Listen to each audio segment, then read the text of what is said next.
What happens when a live television moment spirals into something no one expected? In this video, we are going to dive deep into a dramatic, cinematic, emotionally intense recreation of a shocking on-air clash, captured in a full three-part scripted narrative. The press briefing room is already alive before the first question is called. A low electric murmur ripples across the rows of reporters. Camera shutters chatter like insects. Red tally lights glow, blinking awake one by one. Producers hover just outside the frame, eyes locked on monitors, fingers poised over mute buttons that may or may not matter once things begin. At the podium, Karoline Leavitt stands perfectly still. Her posture is composed, deliberate, shoulders squared, chin lifted just enough to signal confidence without arrogance. A stack of neatly aligned notes rests in front of her, untouched. She doesn't flip pages. She doesn't fidget. She waits. Waiting in this room is power. Across the aisle, Kaitlan Collins adjusts her grip on the microphone. She leans forward slightly in her chair, eyes narrowed in focus, already rehearsing the cadence of the question she intends to ask. Her producer, just off camera, gives a subtle nod. This is her moment. The moderator clears his throat. "We'll begin," he says. "Kaitlan." The room quiets in an instant. Collins rises smoothly, microphone in hand, voice firm and measured. "Karoline, earlier today the administration announced what it's calling a temporary structural accommodation regarding the bridge issue. Critics are calling it a soft bridge, a half measure designed to delay accountability. Can you explain why the public should trust this approach?" The phrase hangs there. Soft bridge. A few reporters exchange glances. Pens pause midair. Someone in the back lets out a barely audible breath. Karoline doesn't answer right away. She tilts her head slightly, as if weighing not just the question, but the intention behind it. Her eyes lift, locking directly onto Collins. The silence stretches. 3 seconds, then 4. When she speaks, her voice is calm. "I'm glad you asked that," Karoline says, "because the premise of your question deserves examination before any answer does." A subtle shift ripples through the room. Collins straightens. Karoline continues. "You labeled this as a soft bridge. That language didn't come from our briefing. It didn't come from the engineers involved. It didn't come from the communities affected. It came from commentary." She pauses, letting the words settle. "Commentary," she repeats. "Not fact." A camera zooms in. Somewhere in the control room, a director whispers urgently, "Stay on her." Collins responds quickly, tone sharpened. "With respect, Karoline, that commentary reflects public concern. People see delays, compromises, and—" "No," Karoline interjects gently. Not loud, not aggressive, just firm enough to stop the sentence cold. "What people see depends heavily on how it's framed." The room stiffens. Karoline places both hands flat on the podium now. "What we announced today is a phased reinforcement plan based on structural assessments conducted over months. Calling it soft implies weakness. This is not a political slogan. It's infrastructure." Collins lifts her chin. "But isn't it true that this plan avoids a full shutdown, despite safety warnings from independent analysts?"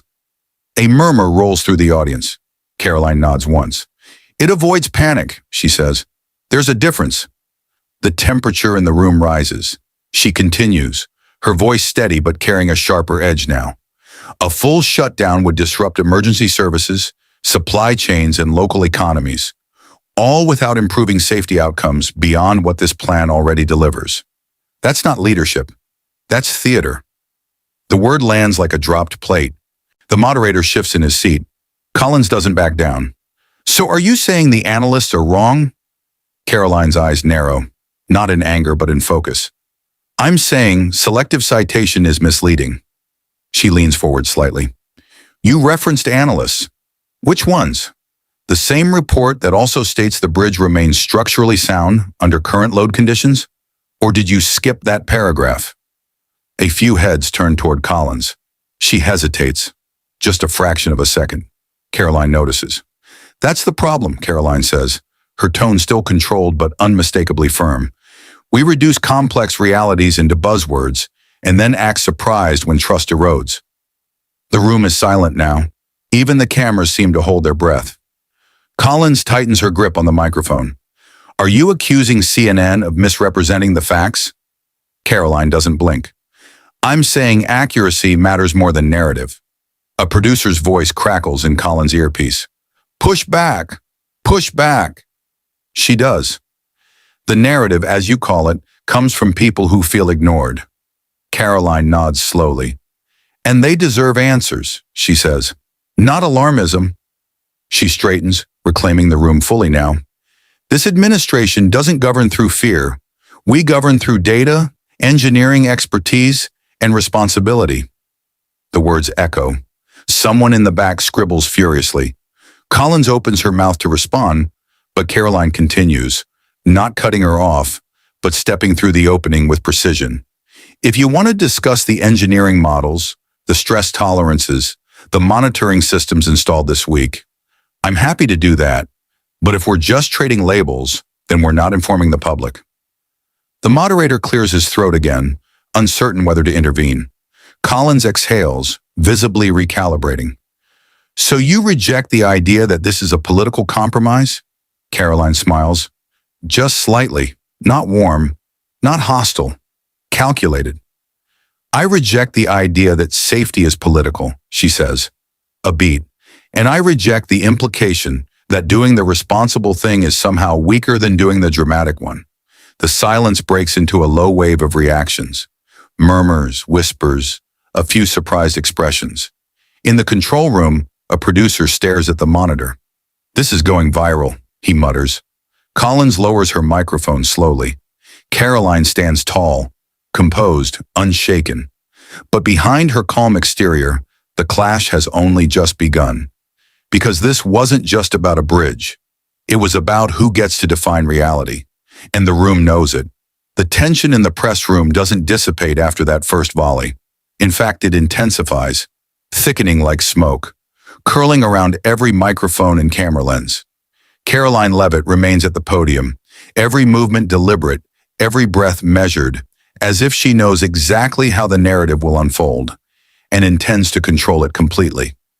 Kaitlan Collins, meanwhile, sits poised like a sprinter ready at the starting line, her notebook open, pen hovering, eyes locked on her target. A soft chime from a phone somewhere in the back echoes like a gunshot, and the room shifts ever so slightly. The momentary distraction snaps some reporters back to their own agendas, but the core drama continues unbroken. Collins rises again, microphone in hand. This time her approach is more pointed, almost surgical. Karoline, she begins, her tone crisp, her voice cutting through the quiet. Public officials are saying one thing, while independent engineers are cautioning differently. When these messages conflict, citizens are left unsure whom to trust. How can the administration reassure the public that this phased plan isn't a half measure? The phrase half measure hangs in the air like a challenge. Karoline's eyes sharpen slightly, the corners of